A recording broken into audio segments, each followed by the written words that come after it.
It took me 7 years to overcome my own self-judgment.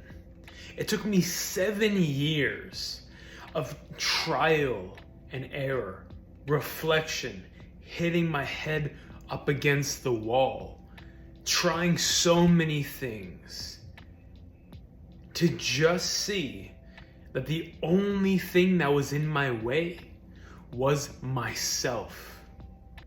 Myself and my own self-judgment. For 7 years, I knew what I wanted to do with my life. Ever since I left high school, ever since, I knew that I had an extreme passion for health, fitness, and God. And I knew that YouTube was the way. I knew that growing on social media and being an influencer was the way. But this was my main enemy. This right here, my mind, and all the barriers I had in it, that was my main enemy.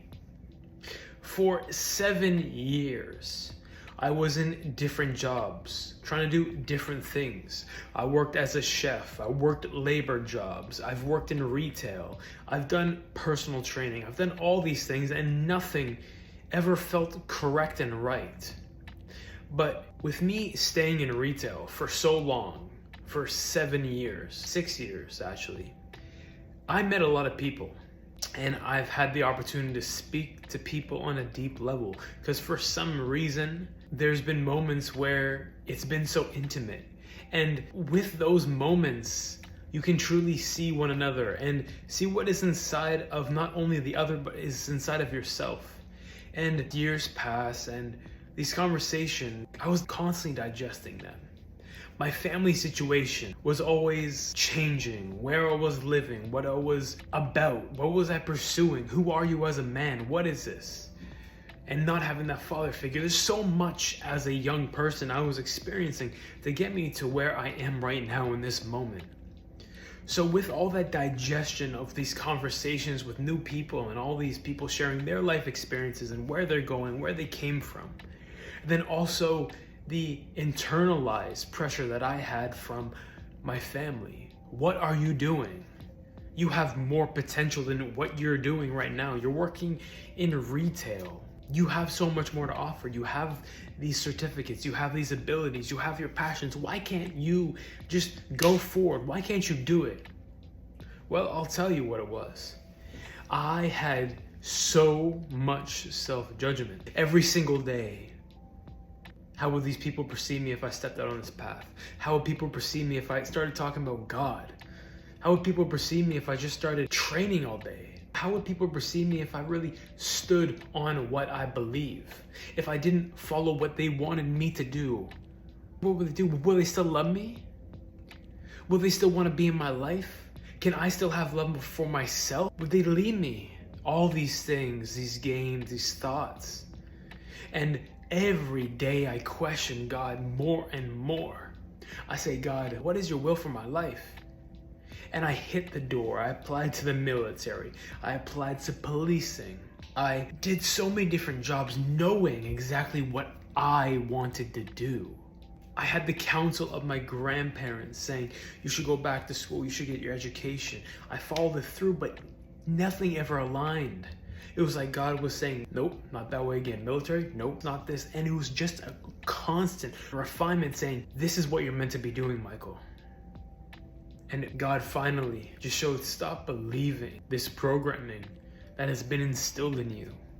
Stop believing your emotions. Stop believing your thoughts. Stop having any of this self-judgment. Give it away. Give up yourself, Micheal, and trust me. If you give up your life, you will surely have life. But if you stay on the path of constantly trying to please people, worrying about what they will do and what they will do, then you will be in a prison your entire life. You will be in the prison of self-judgment.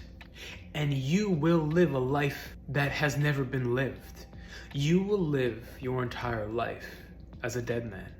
So I said, God, I have faith in you. And if I really say I have faith in you, and I have trust, and I know that you are love, then I surrender. This is on you.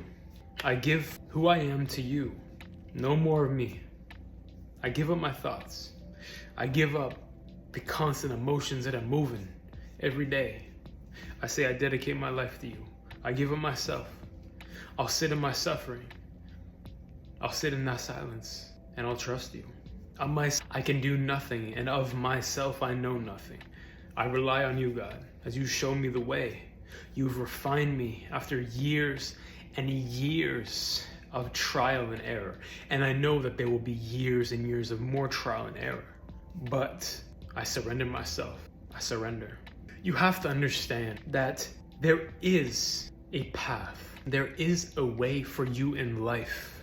But you have to have resilience. And you have to have the patience to go through hell. You have to suffer. You have to expose yourself to things that you might not want to expose yourself to, because that false self has to die. The one that's always trying to keep their ego, the one that's always trying to keep their self-image, their inner judgment high, who they think they are, it always wants to exist. But once you give up your judgment of everyone, and including yourself, you are free. And whatever your natural inclination when judgment leaves, that is your path. You might have to hit your head up against the wall like I did for years and years and years, and encounter a lot more pain and trials than I have had to encounter. But you must persevere. You must dedicate self to freeing self. Guys, this is a little bit of my story that I'm sharing with you today. Give up your self-judgment and you can actually have your life. Give up your judgments and surely you will have life.